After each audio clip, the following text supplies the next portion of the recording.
federal government reckons some employers are engaging in some Costanza-style double dipping, giving casual employees permanent hours without paying for all the extras. What are you doing?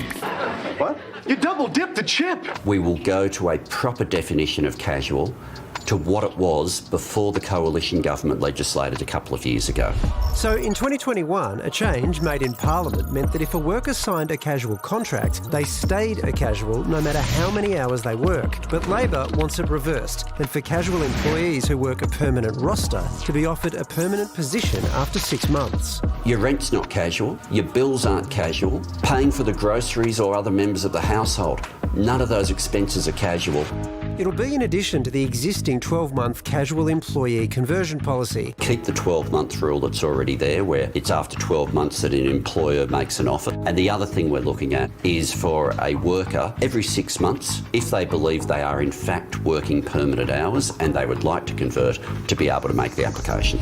Affecting more than 850,000 of Australia's 2.5 million strong casual workforce. What the government is proposing will lead to significant uncertainty going forward. Our concern is that the government here is responding to an agenda put forward by the ACTU. Business groups say Labor's raft of IR reforms will not only cost businesses but lead to fewer jobs in the long run. Casual employment accounts for 23% of total employment. That's the same level that it was 30 years ago. So, there's not suddenly some surge of insecure jobs. We're talking about jobs that used to be full-time or part-time jobs, ongoing, reliable jobs where you couldn't just get sacked, you couldn't just have your roster get changed. There's been this basically a rort called permanent casual. How ridiculous is that?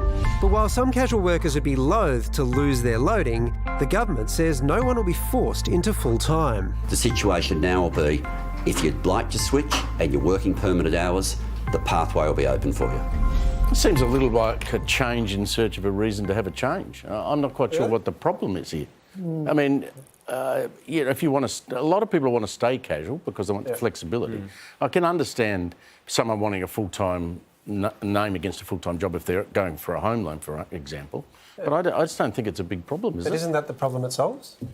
So I guess what it comes down to, like anyone who wants casual, it comes down to, do I want more money for it or do I want security? And there are people who need security for their life circumstance. They might be small in number, but it's still... But if you're good at your job, your boss wants... If you go and say, I want to be full-time, if you're good, they're going to say, OK, beauty. Aren't they? I think the casual conversion rate over the past couple of years sits somewhere between 2% and 5%. Yeah. So it's not high. So it's not hugely high. But, of course, if you would like security or if you want to stay with flexibility, and I think it's casual, it's like 25% loading, a lot of people just want that cash now. They don't want to put it into superannuation or annual leave. They need the money now. It'll depend on your stage in life, right? So imagine if you're young and you don't really have mortgages or whatever, or you don't need to get a loan or whatever, then you want the cash. But you really... And at the other end of the scale too, if you're older and you only want to work 3 days a week, for example. Yeah, that's right.